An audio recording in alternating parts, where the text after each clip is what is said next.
Hello, everyone. My name is Paige, and I would like to welcome you to our Group Together weekly webinar with our MAPS coach and ISA expert, Sarah Jahn. That's right. Each week we will host a free weekly webinar, and you will receive the link to join. I want to thank you all so much for joining us today, and if in the future there are any time changes, we will notify you in ample time. These free webinars are recorded, and if you miss the webinar, you will automatically receive the recording from us. So that is all for me. Sarah, you can take it away. All right, thank you so much, Paige. I am really excited to be talking shop on ISA and ISA coaching today. So I'm looking forward to answering questions. If you have questions, you can type them in the question box, and we will get to them at the end. I'm going to go through some content today. Basically, I'll show you the overview that I've got for today is when to hire an ISA or OSA, which is a question that I get constantly. ISA models and compensation structures. So I'm going to go over two main models that we're seeing in the industry, one that's been around for a while and another that is really just getting its traction. How to recruit an ISA and OSA talent, hiring an ISA or OSA, kind of the steps that go through that process, training and accountability metrics, and then we're going to talk a little bit about retention. So I'm super excited to get started with you guys. Like I said, if you have questions, you can type them in as we go. We will answer those towards the end. I will save plenty of time because I know there are usually tons of questions. All right, let's jump right in.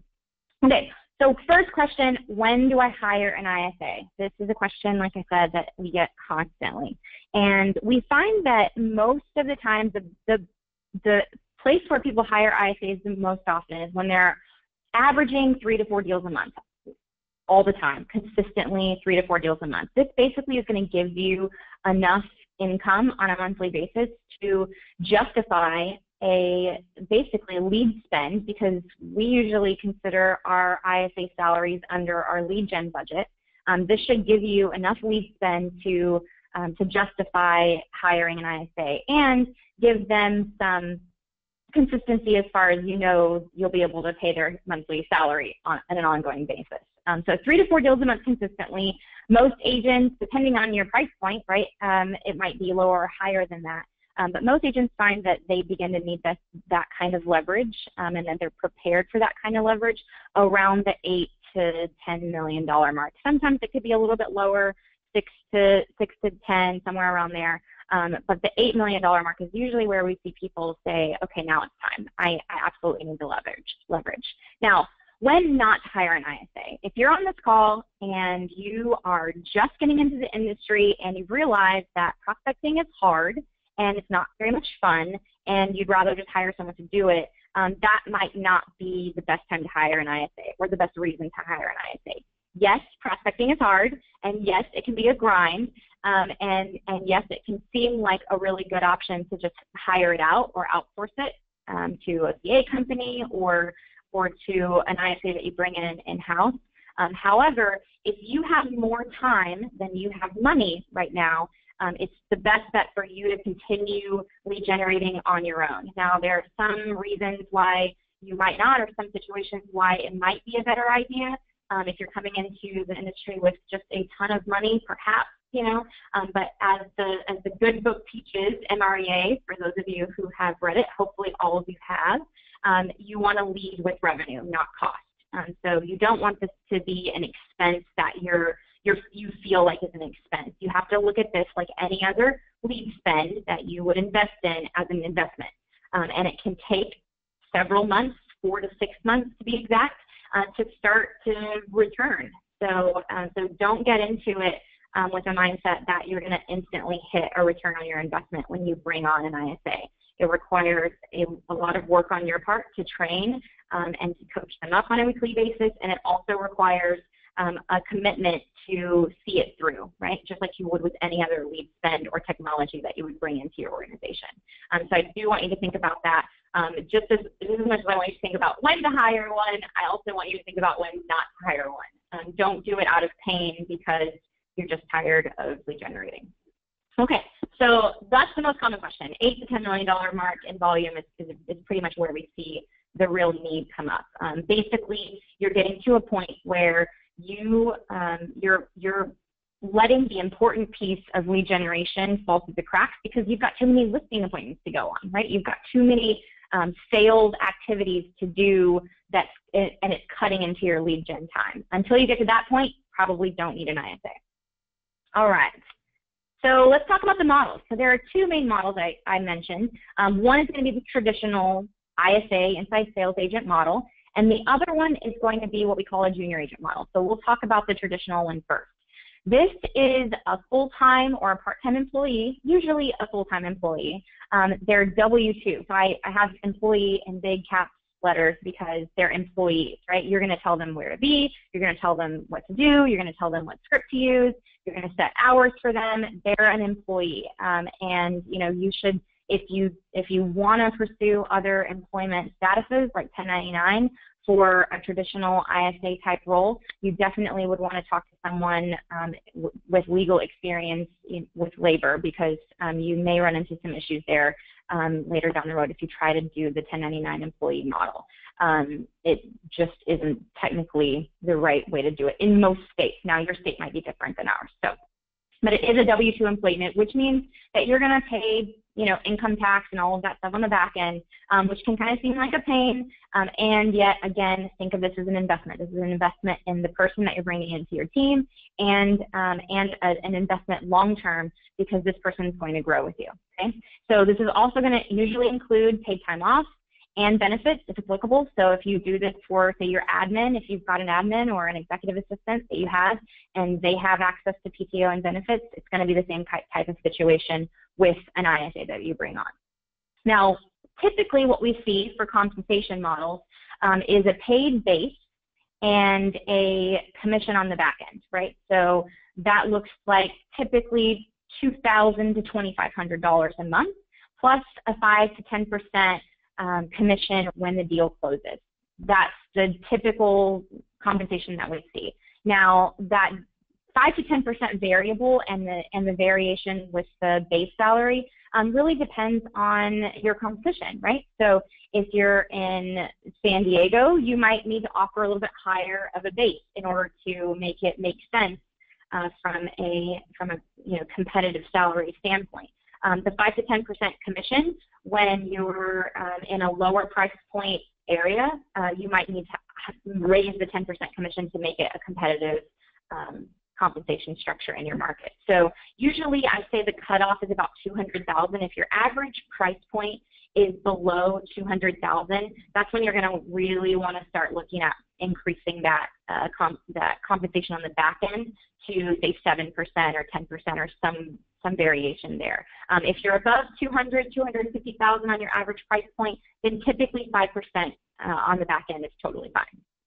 Okay, so I have seen some creative compensation structures that I really like. I prefer the tiered structure personally. I like the idea of having a little bit of control over the ISA, having a little bit of control over their earning potential. And so I just drew this out really quickly. This is not necessarily, I didn't run the numbers on this, but just to give you an example, this would look like maybe the first 25 closings being at a 5% commission, and then your 25 to 50 closings in the year being at a 6% commission, and then perhaps your 50 to 75 closings in the year being at 7% commission. Now, that's not, like I said, that's just an example to show you what a tier structure might look like.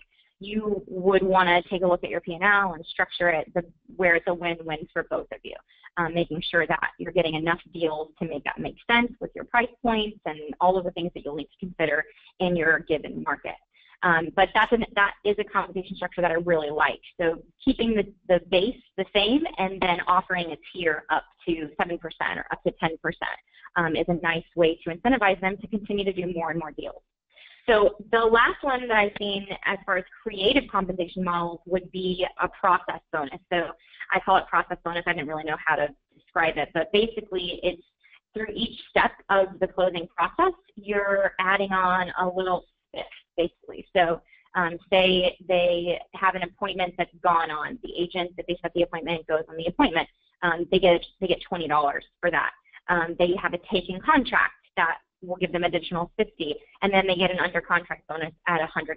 Now, some people totally take out the 5 to 10% and they just bonus it like this. So they would have an appointment gone on, a taken contract, an under contract bonus, and then they might have like a closing bonus. What you would want to do is make sure that it added up to something similar to that commission structure, right? To the 5 to 10%. You wouldn't want to pay like a $100 closing bonus when 5% would be like $400 or $500. You want to still keep it in line with that 5 to 10%. But some people use the bonus structure if their ISAs are unlicensed. It's a way to, you don't have to put them on like the green sheet and things like that, right? So a way to do that. Although we do recommend that all ISAs do get their license as quickly as possible. Okay, so if you have any questions about this model, type it in. Basically, this model typically is an ISA that comes in and they may start with something simple like circle prospecting, or they may start with buyer leads, right? They could be inbound or they could be outbound. I would say most of the ISAs in this type of role are appointment setters. So they're there to work the database, follow up with leads, call expireds, call FSBOs, but their primary role is to set appointments, which is not necessarily the case with the junior agent model, although it can be used that way as well. This model is typically for someone that's going to be a longer-term employee with your company, right? Someone who you can see growing into a manager over an ISA department, potentially a director of lead generation type role in the future, right? That's the kind of person that you're hiring if this is going to be your first ISA hire and you're looking to grow with that traditional model. So that would be again someone that's going to come in and want a more traditional 8 to 5 schedule. Not that they'll always work 8 to 5 because you may need lead coverage, after hours as well. But it's not someone who wants to become an agent later on, at least not when they initially interview with you. They're not looking to immediately, work for 3 months and then become an agent. This isn't paid training for real estate. This is a career inside of real estate that they can create a big career within your team. Okay, so let's move on to the junior agent model. If I can get my screen to move forward. There we go. Okay, hopefully it doesn't skip like 3 now. All right, the ISA model number 2, junior agent model. So this is a model that is Sarah? Yes. We're still not seeing the model number 2. Oh, okay. Weird, it's on my screen.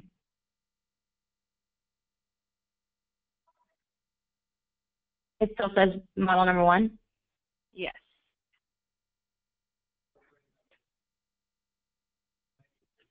Okay, what about now?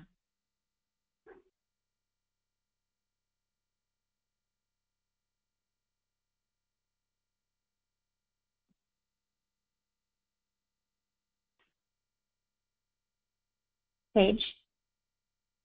Yes. It's model, still saying model 2? Yeah. It says number 1 still. Okay. There we go. Oh, it had it up. There you go. Okay, perfect. All right, model number 2, junior agent model. So again, guys, this is a newer model, although we've been seeing people in the industry have a lot of success with it. So this is very different than your traditional ISA model. This is basically someone who's going to come in and for 3 to 6 months, they're basically going to be a lead source for you, right? They're typically you're having these people call leads that you're not paying for. They're leads that are being generated by these folks. So they're coming in as 1099 contractors, meaning that the direction that you give them, although you can give them all the training that they want, the direction that you give them, it should really be self-directed. It should really be them bringing to the table their schedule and their idea of how this role can run. However, we provide a really clear outline of all the things that will be required in order to graduate from our junior agent program. So basically what this is if you are in a place in your business where you need lead generation and you also need to grow your agent team because maybe you have more leads than you can handle, but you want to continue adding more, and you also need to add agents to your team, this is a really great way to do it. So the junior agent model, again, is a 1099 contractor. Typically, they are paid per nurture generated. So most of our junior agents, the one in most of the teams that I see that do this model, is strictly like cold circle prospecting, very cold calling. They're not working like inbound buyer leads. They're most of the time not even working expireds and FSBOs, although some of them do have that step in the model. They'll start with circle prospecting, and then the next step is expireds and FSBOs.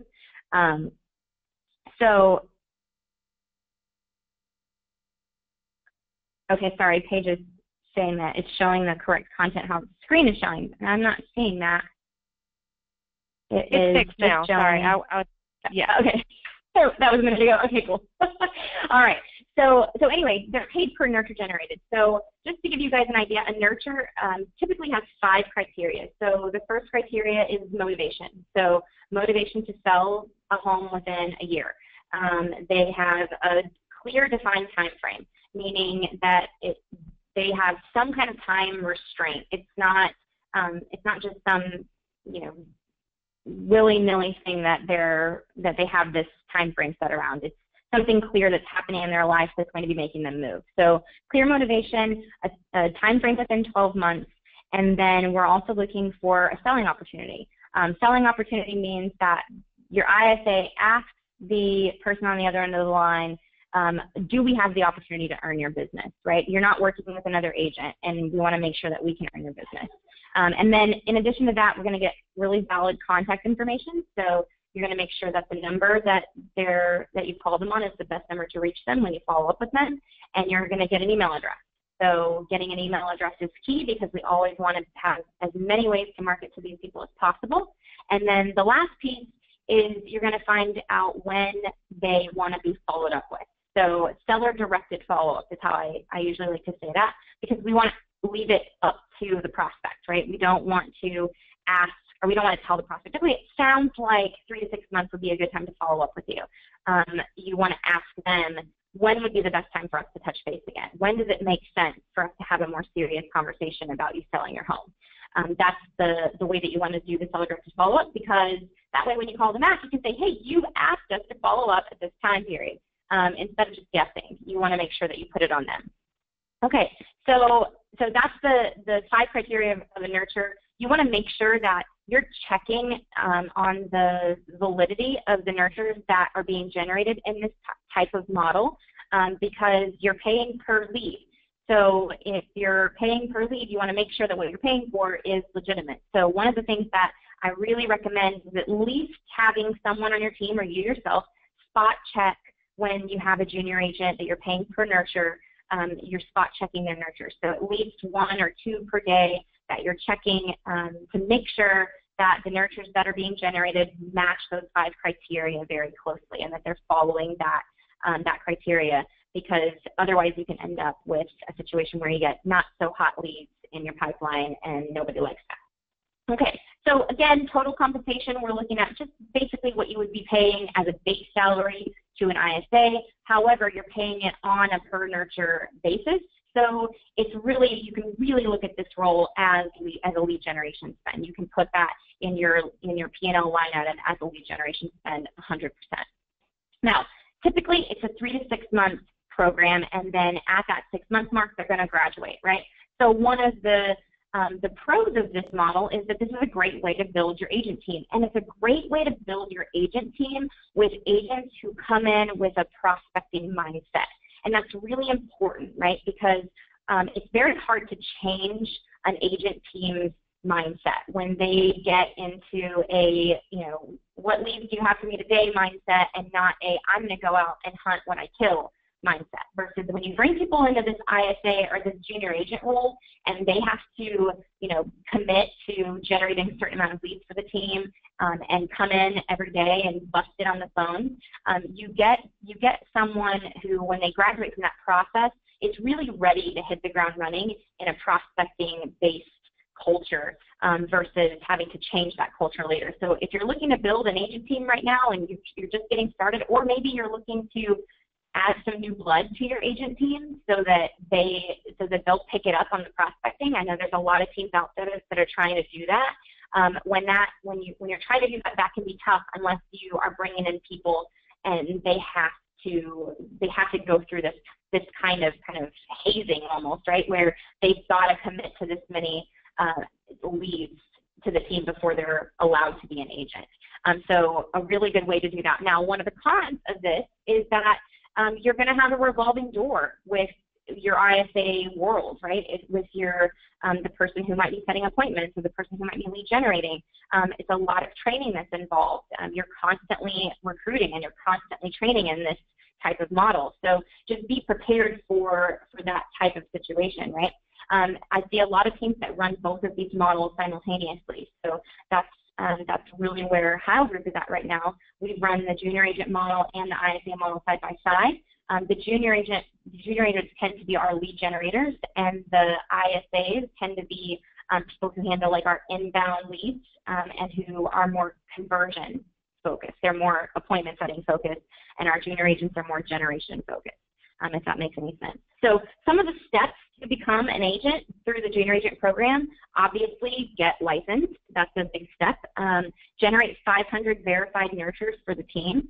So that, and we don't have, I say 3 to 6 months. It could take longer than that. Typically, though, you want to see that within 6 months. That really shows you, again, I said this is a self-driven role. It shows you how committed they are to really hitting their numbers and graduating through the steps of the program. So generating 500 verified nurtures for the team is one of the criteria. Testing out of all scripts with our lead agent. So, and we usually introduce scripts one at a time. So they'll first handle circle prospecting scripts, then we'll handle expireds and FSBOs, and then ultimately our inbound buyer leads. So basically, if you think of how valuable those leads are as far as what the cost to the team is to generate those, they start at the lowest value and then they work their way up to the highest value. And eventually you can work some inbound leads that are coming in just to make sure that they're prepared when they become an agent to handle buyer leads. So then they're also going to test out on the buyer and listing presentation. So this is a very big deal on our team. I mean, they have to have that memorized down pat because we need consistency in that agent role, and we need to know that everybody that we send out into those listing or buyer appointments is saying the same thing and on a consistent basis, because that keeps our conversion rates high. So testing out of the buyer and listing presentation is a big deal. They have to shadow showings and consultations with senior agents. And all of these things, again, are self-directed. So you're giving them this list, and they're scheduling role plays, and they're scheduling test outs with the lead agents, and they're scheduling shadowing showings with the senior agents. They're scheduling, hey, when's your next consultation so I can come sit in on it. It's not like you're driving that. You shouldn't be driving that. These people you should look at as entrepreneurs, right? They're people inside your business who are going to have their own businesses within your business, right? So you really want them to be self-driven, and that's kind of part of the interview. Like this whole process is kind of like an interview process for them to go through, and they're not fully hired onto your team as an agent until they complete these things. And the faster that they go through it, the more likely they'll succeed, and the more dedicated they are to hitting these things, the more dedication you'll see from them, and the more comfortable you'll be putting them on your agent team, where they do get leads handed to them a little bit more freely. The other one is 2 open houses a month. So we require 2 open houses per month, and then all of these other things in order to graduate out of our junior agent program. So again, if you have questions, type them in, and we'll get to them at the end. But let's move on. So recruiting ISA talent. How do I find ISAs? One of the best places to find ISAs is your sphere, your team sphere or friends of friends. So we call these weak ties, right? So they're not your strong ties. Typically, the best hires come from your weak ties. So they're not the people that are in your immediate circle, but the people that are in the circle of your immediate circle, right? If that makes sense. So basically 2 removed from you. And those are the people that tend to be the best hires. Obviously, there can be some issues when you hire someone that's really close to you, right? That can present its own challenges, although sometimes it works out perfectly fine. However, your team, if you already have people working with you on a team, you're lucky because they can be the people who advocate for joining your team the most. They can be your recruiters, if you will. Everyone on your team you should think of as a recruiter. They are influencers in their own circles. And so using your team sphere is a really great place. I think in Tim's organization, he can trace back like 90% of our hires, at least as of like the end of last year, like 80 to 90% of his hires came from 3 main people on his team, and we had like 25 people at the time. So a big deal. The team sphere can be a really great place. That's how I was recruited, actually. A friend of mine that I went to high school with said, "You've got to get on this rocket ship. You would love it, and it's amazing." And that's how I got my seat on the rocket ship. So the team sphere can be a really great place, and I want to make sure to iterate that. Another place can be your past clients. So calling up past clients and saying, "Hey, our team's growing. Hey, that's a really great conversation. We're doing lots of business. Thank you for helping make us successful. Because our team is growing, who do you know that might be thinking about making a career change?" And yes, you're looking for referrals from them. And at the same time, you might be talking to the person who's looking for a career change. And that's a great conversation because usually they're like, "Wait, why are you asking me who I know? It should be me. Why not me?" So past clients that you really enjoyed working with that were awesome. Obviously, you're not going to call like the trouble clients that you might have had in the past, but the ones that you've had a really good relationship with and you value their feedback and their opinion, those are ones that you might reach out to look for referrals or to see if they might be interested in a career change. So the other one is strategic alliances, and this is probably my favorite after the team sphere. Which is your Market Center TL and the productivity coach. These are people that are going to know maybe brand new agents who might be struggling. They might be in a place where they haven't really seen a paycheck yet, and they've been working for 3 or 4 or 5 months, 6 months even, and they haven't seen a paycheck. I like the productivity coach a lot because that person's going to know the people that person is around are typically people who are coming in to say, "Hey, how can I get better?" And that's the kind of talent that I'm going after, right? People that are making that effort to get better and better. And mine just has hit some roadblocks for whatever reason. So those are definitely places, people to talk to right in your Market Center that can help you recruit. Just letting them know that you're looking for ISA talent can be a huge benefit. They get a lot of people that walk in that don't realize that you don't get paid as a real estate agent, right? And they sit down and once they realize that, then they're like, "Oh, I'm not going to make any money right away. I can't do it." And so the team leaders love the option of being able to say, "Hey, I know this, the agent role might not be the right role for you right now. However, I've got a team that's looking for a paid ISA role, right? That's going to give you access to become, get into the real estate world and get paid, right? So you can pay those student loans every month, right? So there are all kinds of situations that the team leaders experience, all kinds of people that they meet that might be good for recruiting ISAs. Title companies, lenders, HR professionals in the area, all good strategic alliances to talk with. If you haven't taken career visioning, they go over a lot of this stuff in the beginning of career visioning, so definitely a class to take. You can also reverse search Indeed and LinkedIn. So I don't particularly love just putting a job posting out on LinkedIn or Indeed. I know that's where a lot of people start. I haven't found that we've had really great success there, just because a lot of times the people that are on Indeed or LinkedIn don't have a job, the ones that are actually applying for your position. So I like to take a little bit more of an active approach because people who don't have a job right now are more likely to take a position that they really don't feel, that they might not feel is the best fit for them, but they need a job. So they're willing to take something that they might not be in love with, right? But they might tell you what you want to hear so that they get a job, so they get a paycheck, right? You just don't, and you want to stay away from people who are in kind of that desperation mindset, right? What you want, ideally, is to recruit someone away from a different job. That's ideally what you're looking to do. And you can do that by reverse searching Indeed and LinkedIn for keywords. So you can look up words like prospecting, or you can look through applicants that have the word sales in their background. So, all kinds of things that you can plug in there to reverse search Indeed are ways, or LinkedIn are ways to take an active approach on those kind of aggregate websites instead of just taking a passive approach and letting the resumes flow into you. Okay, so what do you do when you find someone that you want to interview? Great, so we're going to go through the career visioning process.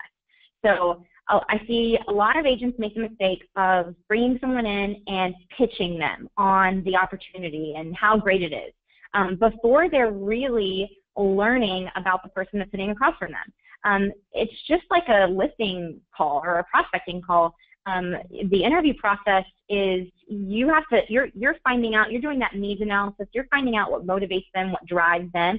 A, you're seeing if that's a match for what you've got to offer, but B, you're also doing it because then once you know their motivating factors and what really drives them, then you know how to persuade them to take the opportunity, right? So it's just the same as when you're prospecting. So you want to go through the CV process, right? You want to do the KPA. You want to validate it. You want to go through the comprehensive interview.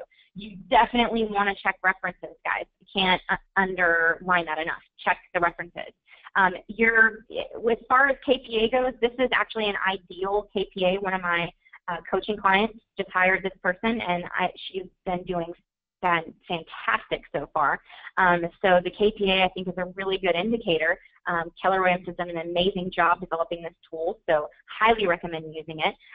Basically, for the ISA role, you're looking for someone who has high assertiveness, rapid problem-solving skills, and vocabulary. And you can imagine why, right? Those things will indicate that someone can handle themselves on the phone, right? That they're assertive enough to get on the phone in the first place, and that they're quick enough on their feet to shift a conversation or to handle an objection. And then vocabulary really goes to learning the scripts, being able to quickly pick up on new ideas or new or just new scripts in general, like being able to jump from script to script, make 10 different types of calls in the same day, right? Maybe not that many, but 4 or 5, right? That's a vocabulary type talent. So those are the top 3. If you get good matches in those, you're probably in pretty good shape. I also like that mid sociability. With your inside salespeople, it can be a little bit higher than what they have it marked there. I think this is for, and this is inbound. I typically like the sociability just a tad bit higher with inbound people versus outbound. Outbound, yeah, definitely you don't really need a whole lot of sociability. However, the inbound role, I like to have a little bit more just because they tend to be that more bubbly personality. That's the first point of contact for inbound leads, which I think is somewhat important. So just my 2 cents on the jar here. Okay, so tools for your ISA. What do you need? If you're going to hire an ISA, what kind of tools do you need? So first of all, you need a CRM. Now, I said Boomtown because that's the one that I'm the most familiar with, and we've done well with it on our team. However, there are great CRMs out there. Keller Williams has technology that you can use for your CRM. So Boomtown, Sync, Follow Up Boss, the main ones, right? But a CRM is really important.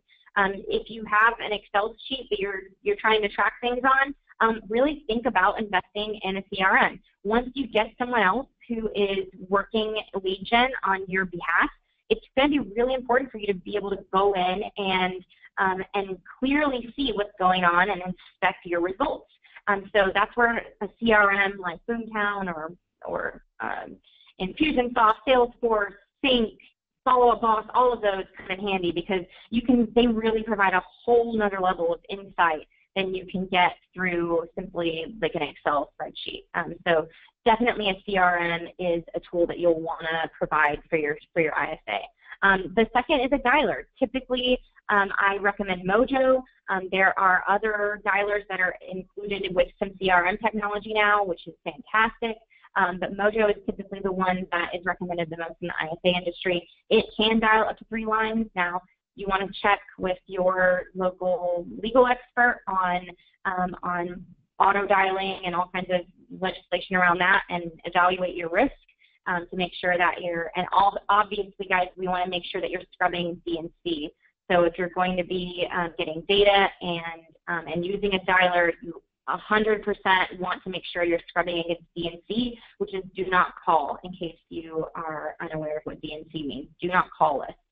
Most of your data providers will be able to hook you up with letting you know if the person's on the DNC list, and you definitely do not want to call them. Even if they're expired or FISBO withdrawn, it's better to not call DNC contacts. Okay, so dialer, Mojo is the one that I recommend the most. And then data, Vulcan 7 for expired FISBO withdrawn. That's definitely the kind of hallmark of the industry as far as the best data for those types of leads. And then if you're going to be doing circle prospecting and you're just looking for like vast phone number lists for neighborhood prospecting, you're going to be looking at Coal Resource Directory. Those are the 2 top ones that we recommend in the industry. Okay, so those are the tools. Now, let's talk training, accountability, and retention. So this is the crux of all of it, right? Now you've got your ISA. Everybody thinks that hiring the ISA is the hard part, and yet what they don't realize is that the ongoing management and training and retention of the team member is really where all the work is as a leader on your team. So we start with our training as an I do it, we do it, you do it, right? So first, I'm going to do it, you're going to watch me, okay? And then once you're feeling confident and more ready to take on doing it with me, we're going to do it together. So I'm going to make a call, you're going to listen, then you're going to make a call, and I'm going to listen, and then you're going to start making more and more calls, and I'm just going to sit in the background, and then eventually you're going to do it all by yourself, right? So there's this slow letting go process that you're going to take someone through.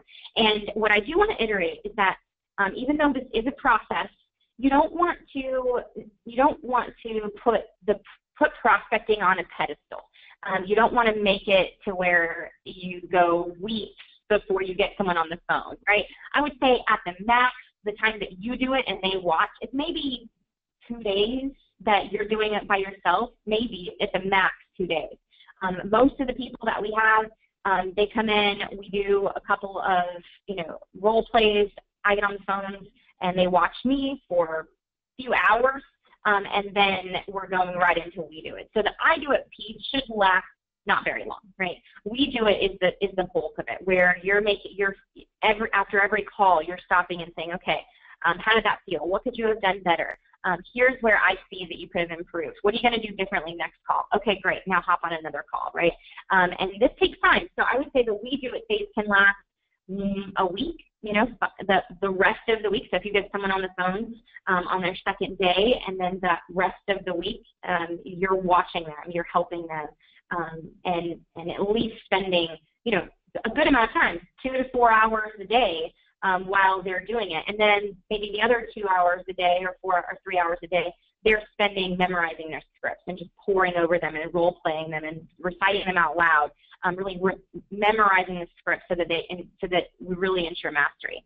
And so one of the things that I recommend, too, is that you introduce one script at a time, because what I see is people walk their ISA in the door, and then they hand them a script book from Gold that's got like 18 scripts in it, and the ISA is like, okay, and they do a little bit from each one, and they pick and choose, and they don't ever really get a firm internalization of any of the scripts. They end up just kind of bouncing all over the place and pulling things here and there, and not really getting a firm grasp of one script. So I would recommend introducing one script at a time, and again, I would do it on that continuum based on the value of the lead. So if you spend money on the lead, that would be a later lead that I'm going to introduce to them, unless you need to get them in a little bit faster because those leads are going to waste or something like that, right? Then you might introduce that script first if you need those leads to be handled right away. Okay, so Again, this is going to be self-driven. So, there are lots of tools with Keller Williams. You've got your 100-day plan for training. You've got your 30, 60, 90, which you absolutely should use for accountability. But the 100-day plan is mostly on them, right? It's on them to really make sure that they're making it through these different steps.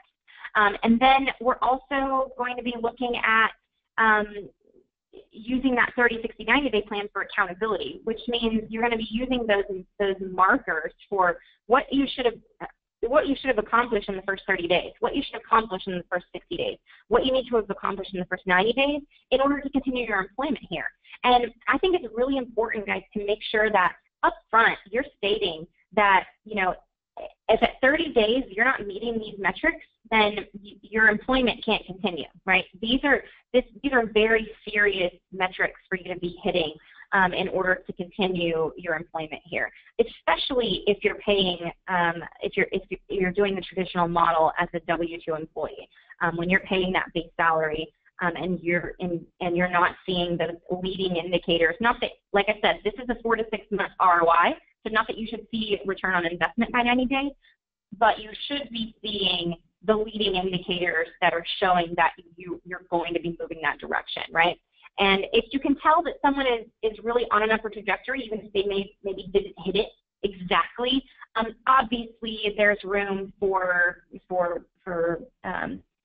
flexibility there, right? But if someone's just clearly missing the mark, cut them sooner rather than later. Like Gary says, we want to hire slow and fire fast. And I think that that's absolutely true in this ISA model if they don't hit those leading indicators. So let's talk about those leading indicators. What does that look like? So the first thing we're going to look at is effort, right? We're looking at dial time. How much time are they logging on the dialer every day?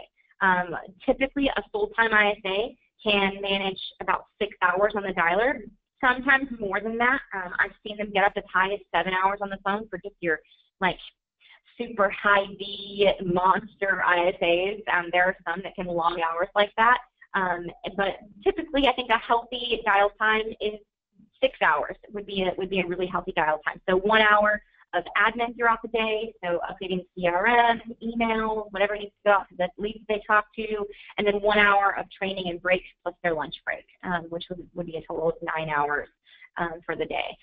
So I'd like to have, at least an hour of training and breaks built in, because I like to typically do call blocks. So 45 minutes on, 5 to 10 minutes off.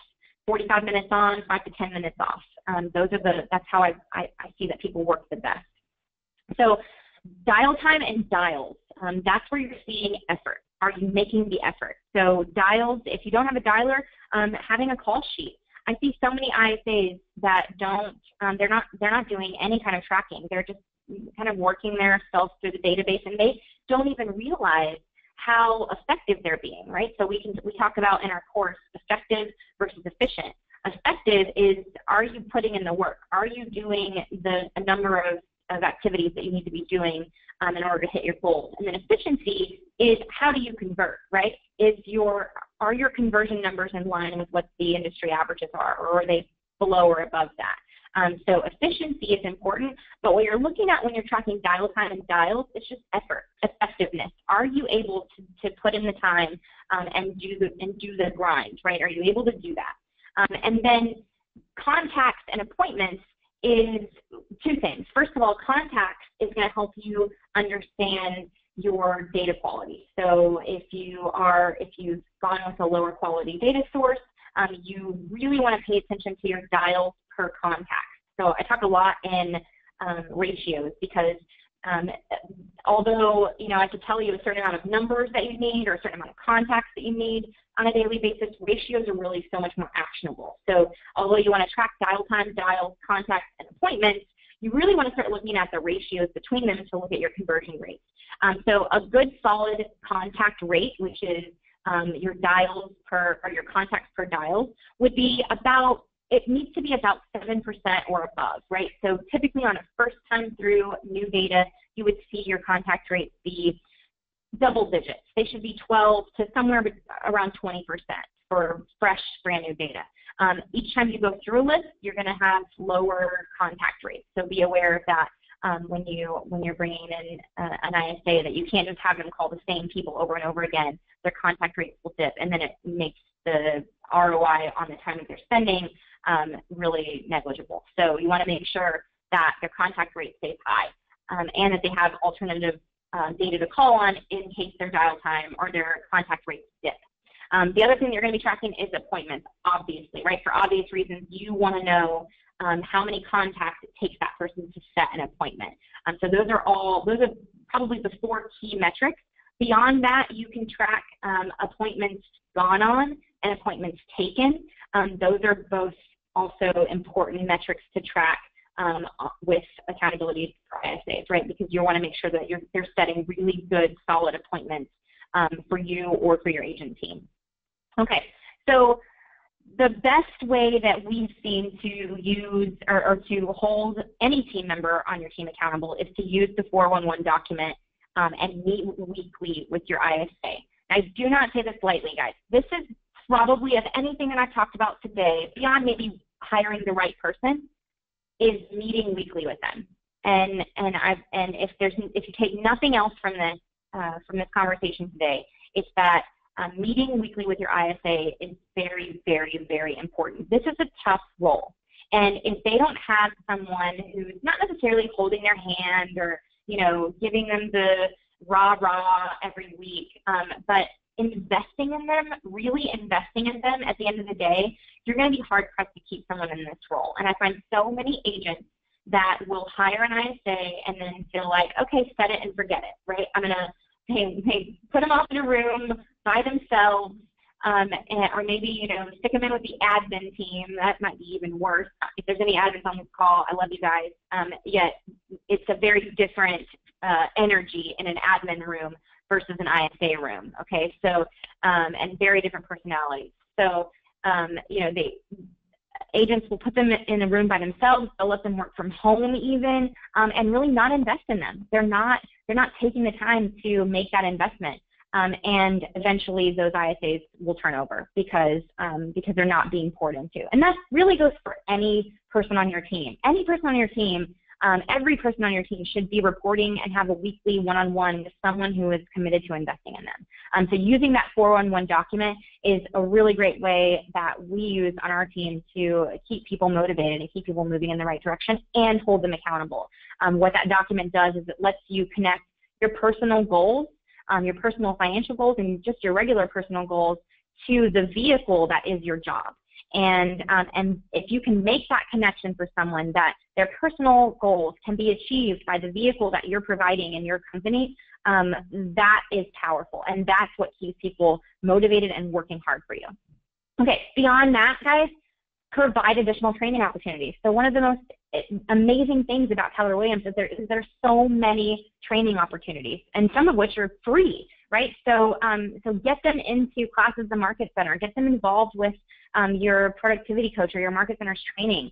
Have them go to family reunion. I love it when I see ISAs coming to family reunion. It's just now really starting to happen for this role, is that we're starting to see them show up at events, and that's so exciting to me, because if you really think about it, this role is the lifeblood of your business. This lead generation piece is the lifeblood of the business, and if you don't pay attention to it, it will come back to bite you. So KW events like family reunion, mega camp, sending them to Bold is a great way to get them introduced to the culture and to the mindset. That was a huge piece for me. I did Bold in my first basically 90 days with Tim's team, and it was a game changer for me.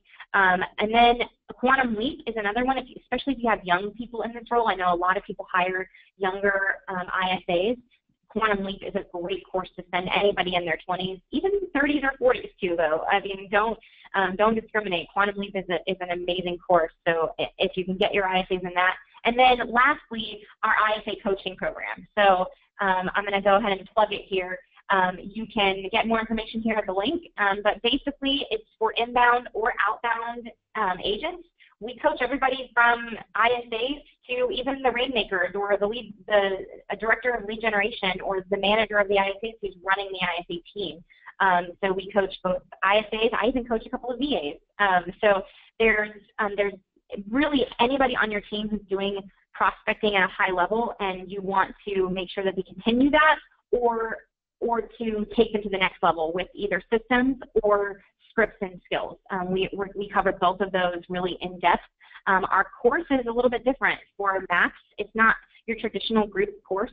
It is a hybrid between mastery and group, so it involves a twice a month one-on-one individualized coaching, which is where we're going to make sure that we're holding your ISA or your agent or your director of lead gen or you accountable for making the types of changes that you need to make to bring that prospecting culture to your team.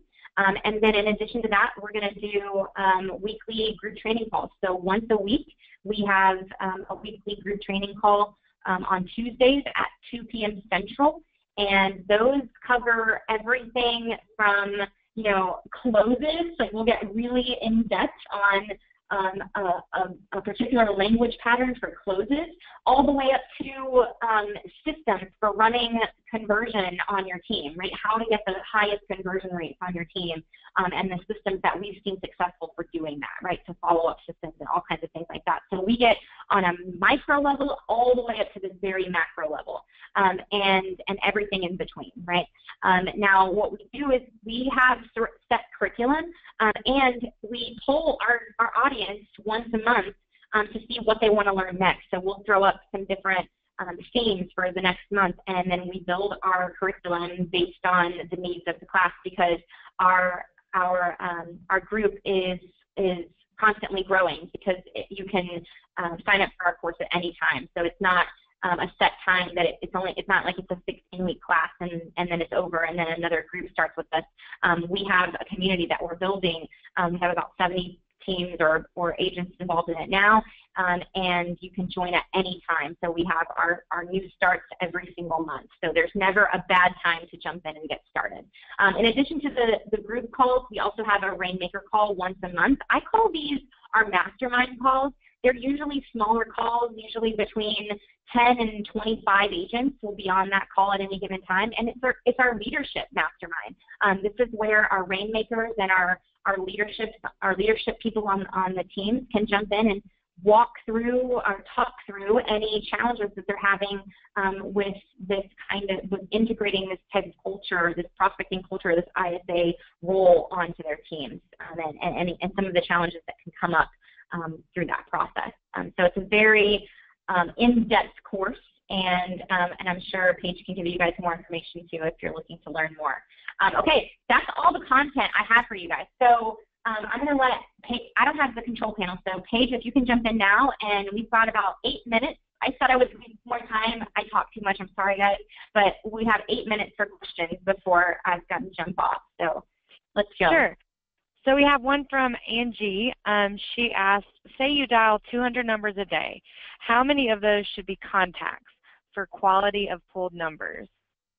Great question. So I set my standard typically at about 10%. At 10%, I'm looking good. So 200 dials, 20 contacts. Now, how you disposition the calls can be important too. So I personally, if I get someone on the line and they're not like, this is a bad number or don't call me ever again, but they hang up on me mid-script, I count that as a contact, but I might count it as like a hang-up contact so I know what's going on there. Because if you're counting that as a no contact, then you might think you have a data problem when really you have a scripting problem. Hopefully that answers the question. Great. Can we get copies of the scripts and buyer listing presentations you referenced? Thank you. Well, most of that stuff is I would say is in Basecamp, but we share that stuff with people in our course. So if you wanted to sign up for the course, absolutely. And we like to make sure that we keep the value with our course, so a lot of it is there. Although most of what we're doing is the bold scripts, and so it's there for the taking from most of the Keller Williams stuff. Awesome. Okay, great. Does anyone have any more questions for Sarah? You can type them into the questions box on your control panel.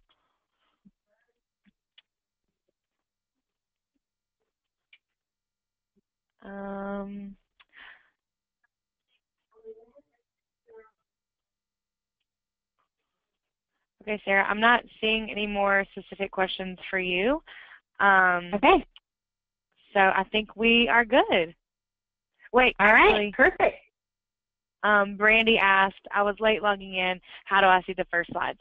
So Brandy, this webinar is being recorded, and we will be sending out the recording to everyone that has attended or that missed the webinar. All right, great. Yeah. Well, one more thing before I go. If you guys want any additional information, I am happy to set up some consultations. Obviously, for maybe if you're looking to join the course, but if you just want to talk shop, this is kind of my thing, and I'm pretty passionate about it. So you can email me at sarah.mapscoach@gmail.com. Again, that's Sarah with an H, mapscoach@gmail.com, and I'd love to. I'll send you over an email with a link to my calendar, and we can throw 30 minutes on the calendar, and I'm happy to talk shop with anybody who is interested. Awesome. Well, thank you so much, Sarah, for sharing with us today, and we will see everyone next week. All right. Have a good one, Paige. Bye-bye. Thank you. Bye.